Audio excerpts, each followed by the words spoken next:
Hello. So you may have, if you're watching this, probably what happened is you met some guy on the street or a girl on the street and she gave you one of these.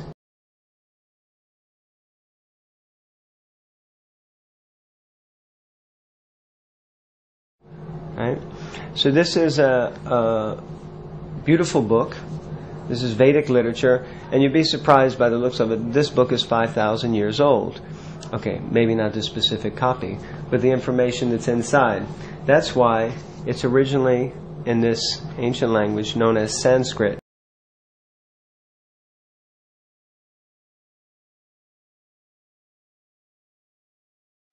Now, for those of you out there who are really clever, in the back of the book, there's actually a Sanskrit pronunciation guide.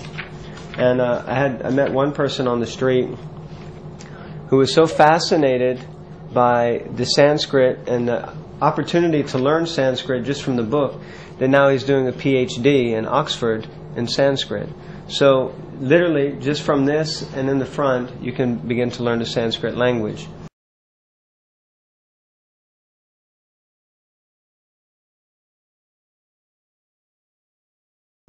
Now, this book specifically, Bhagavad Gita, is the song of God, and it was spoken 5,000 years ago on the battlefield of Kurukshetra.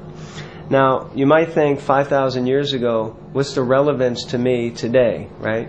How can anything that happened 5,000 years ago be relevant in 2009 or 2010? This is the new age. We need something new and exciting. But most things haven't changed. The same emotions are there in the human beings. We still all experience disease. We still all experience, traumas due to natural disasters. We still have to deal with families, friends, and relatives. The same troubles are there. And this book is the ultimate success guide for living life.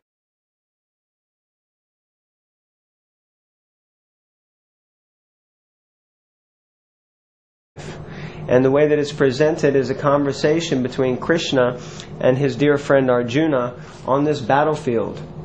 And you can see that this battle is taking place. There are millions of people, and they're right in the middle of it. And Krishna is speaking to Arjuna because Arjuna has kind of become a little depressed. He's become a little despondent. He doesn't know what to do. He's in such anxiety in life that he's seeking answers. He really wants to know, what is the point and purpose of this life? What am I meant to do in this situation? And he approaches Krishna, and Krishna begins to speak with him.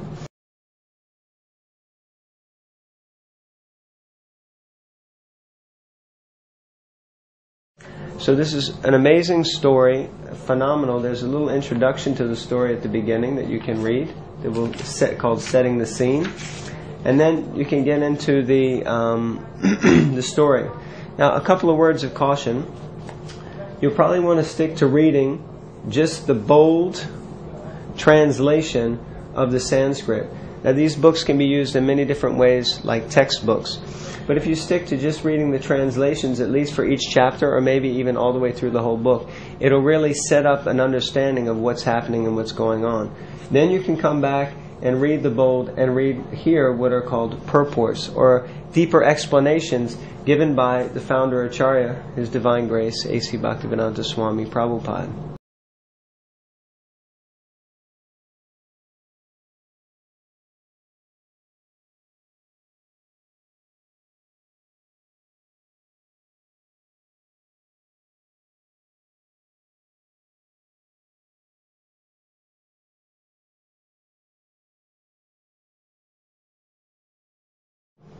Now, when I first received the book myself, the person who gave me a book on the street, this was the first picture that he showed me. And for me, as soon as I saw this picture, I realized that this was the truth.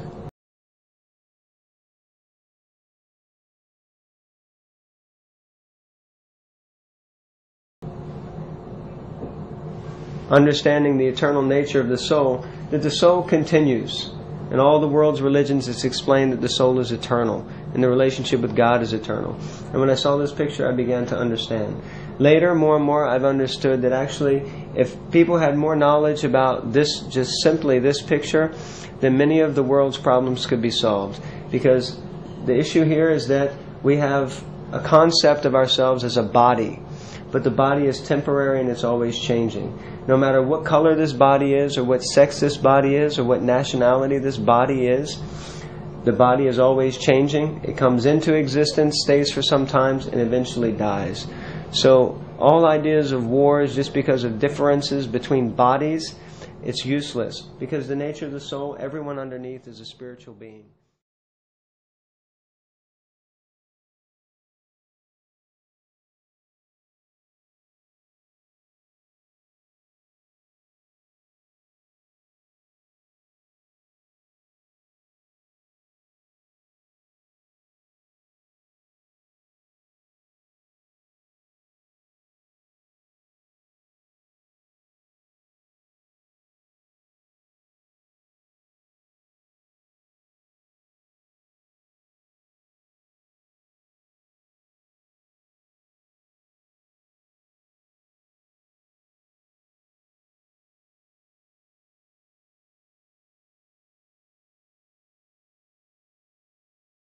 So these are just some basic principles from this book that can be gained. Laws of karma, reincarnation, things like that.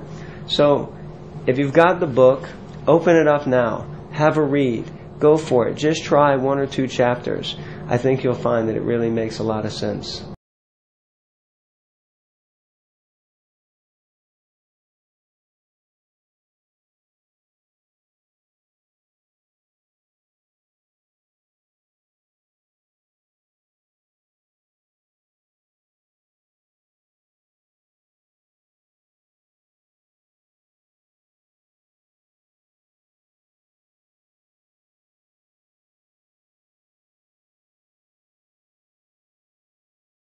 Good luck.